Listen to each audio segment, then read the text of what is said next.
Title: I started reading a book someone kept leaving notes, and then I met the person writing them.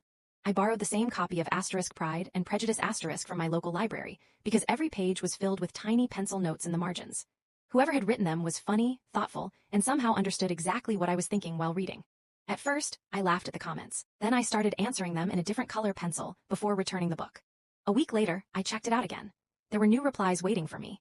We argued about favorite characters, recommended novels to each other, and even celebrated finishing difficult weeks without ever signing our names. It became our secret tradition for almost 6 months. Then one afternoon, I opened the book and found a note tucked inside instead of another reply. It simply read, "The library is closing for renovations next week. If you want to keep arguing about books, meet me by the reading garden on Saturday at 2. I read the note at least 10 times before slipping it back between the pages. Part of me wondered if it was a joke, but another part couldn't ignore how much those conversations had come to mean to me.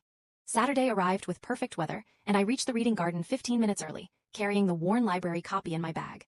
Every person who walked past made my heart race. At exactly 2 o'clock, a man about my age stopped beside the fountain, holding the same edition of Pride and Prejudice *. He looked around nervously before pulling a pencil from his pocket and writing something inside the cover. Curiosity got the better of me. I walked over, opened the book, and found one simple sentence. "I wasn't sure you'd come." I smiled, took the pencil from his hand, and wrote underneath it, "I wasn't sure you were real." He laughed, and somehow the silence between us already felt familiar. We ended up talking until the librarians politely reminded us the garden was closing. His name was Oliver, and he admitted he'd started writing in the book years earlier just to make himself laugh during long study breaks. He never expected anyone to answer, let alone continue the conversation for months. I confess that reading his notes had become my favorite part of every week, especially after difficult days at work. Before we left, he handed me a brand new notebook with blank pages. "Maybe we should stop borrowing the library's book," he said with a grin. "We can write our own instead." I opened the first page and found a question already waiting for me. "What's one dream you've never told anyone?" I smiled and wrote my answer beneath it. As I closed the notebook, a folded slip of paper fell onto my lap. "Don't read it until you get home," he said, looking suddenly nervous. The moment I reached home, I unfolded the note with shaking hands. It read, "I fell for your mind before I ever saw your face. If you feel even a little the same, let's keep writing our story together." I must have smiled for an hour before replying in the notebook he'd given me.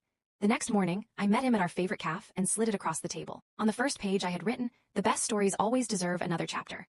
He looked up at me, grinning like he'd been holding his breath all night. From then on, the notebook traveled everywhere with us. We filled it with dreams, inside jokes, travel plans, and little love letters hidden between grocery lists and movie tickets. Years later, on our wedding day, Oliver handed it back to me, now completely full. "Looks like we finally finished our first book," he whispered. I smiled and took his hand. "Good," I said. "Now let's start the sequel."